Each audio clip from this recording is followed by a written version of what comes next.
Guys, welcome to my new vlog. তো আজকে হচ্ছে কলকাতা ডে 2। তো এখন আমরা বেরোচ্ছি অ্যাপেলো হসপিটালে যাওয়ার জন্য।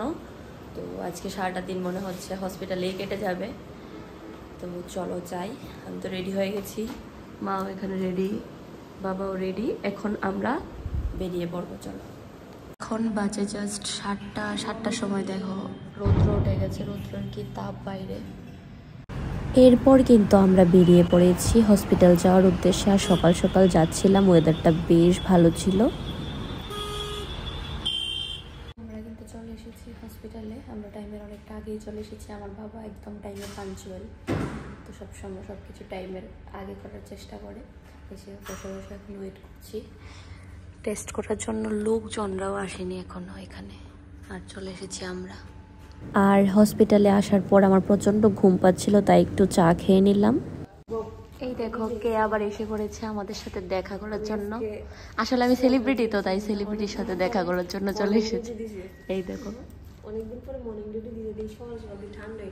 তো আমরা কিন্তু এখন চলে এসেছি অ্যাপেলো হসপিটালের ফুড কোর্টে। তো এখান থেকে খাবো আমরা। তো এখানে কিন্তু আমাদের ব্রেকফাস্টে নিয়ে নিয়েছি স্যান্ডউইচ, তারপর হচ্ছে ওয়াটারমেলন জুস, এখানে মা নিয়েছে পুরি সবজি, আর এইখানে বাবা নিয়েছে ছোলে ভাটুরের সাথে বয়েল এগ। তো এখন খাবো আমরা কিন্তু লাঞ্চ করছি এখন হসপিটালেই। আমি নিয়েছি চিকেন থালি, মা নিয়েছে এগ থালি, আর অলরেডি ওরা খাওয়া স্টার্ট করে দিয়েছে। আর বাবা খাচ্ছে হচ্ছে ভেজ থালি। তো চলো আগে খাওয়াটা কমপ্লিট করি। আর লাঞ্চ করার পর একদমই ভাল লাগছিল না হসপিটালে বসে বসে। তারপর মা আর আমি ভাবলাম যে হসপিটাল থেকে বেরিয়ে একটু ঘুরে আসি। এরপর আমরা কিন্তু খেলাম হচ্ছে পেয়ারা মাখা, তার সাথে খেলাম আইসক্রিম। এরপর আবার চলে গেলাম হসপিটালে। হসপিটাল গিয়ে আবার কাবাব খেয়েছিলাম।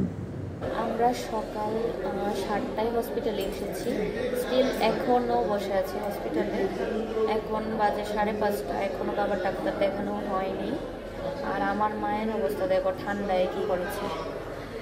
আমার পিসি সোয়েটার পরে নিয়েছে।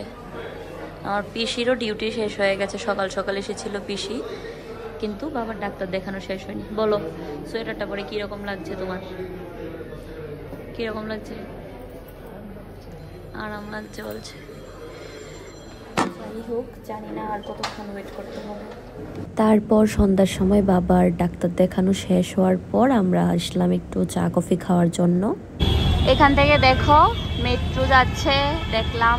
এই স্টেশনটা নাকি নতুন হয়েছে, আমার পিসি বলেছে। মেট্রো স্টেশন তো কি আচ্ছা কি বলেছো বলো, কি বলেছো? আচ্ছা স্টেশন পুরনো, কিন্তু কি এখানে মানে মেট্রো চালু হয়েছে নতুন নাকি এরকম কিছু? তুমি বলো, নাহলে জনগণ কি ভাববে বলো। ফাইনালি আমরা কিন্তু এখন হসপিটাল থেকে বেরিয়ে পড়েছি। বেরিয়ে এখন যাচ্ছি হচ্ছে রুমের দিকে। আর সকালবেলা তো বললামই 7টার দিকে হসপিটালে এসেছিলাম। এখন বাসতে চলেছে প্রায় 7টা। এখন যাচ্ছি আমরা রুমের দিকে। আর তো প্রচণ্ড জ্যাম রাস্তায়, জানি না কখন গিয়ে পৌঁছবো। আমি দেখো নিজের মতো বসে বসে সময় কাটাচ্ছিলাম এইখানে। আর এরই মাঝখানে কিন্তু মা বাবা চলে এসেছে কি যেন এই মুড়ি মাখা নিয়ে। এরপর কিন্তু আমি আর বাবা চলে গিয়েছিলাম মোমো খাওয়ার জন্য। আর আমরা যত দিন কলকাতা থাকি এত দিনে এই স্টলটা থেকে মোমো খাই। এই স্টলটার মোমো মানে একদম বেস্ট বেস্ট বেস্ট। আর আমার মাই ব্লগগুলি করে দিচ্ছিল।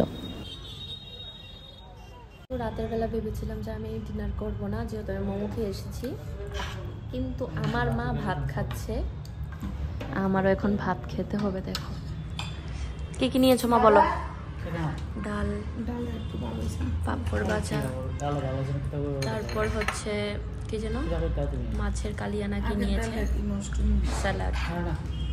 আর মার ডালটা ভালো লাগছে না, তাই মা কি জানি বলছে, কি ভালো লাগছে না।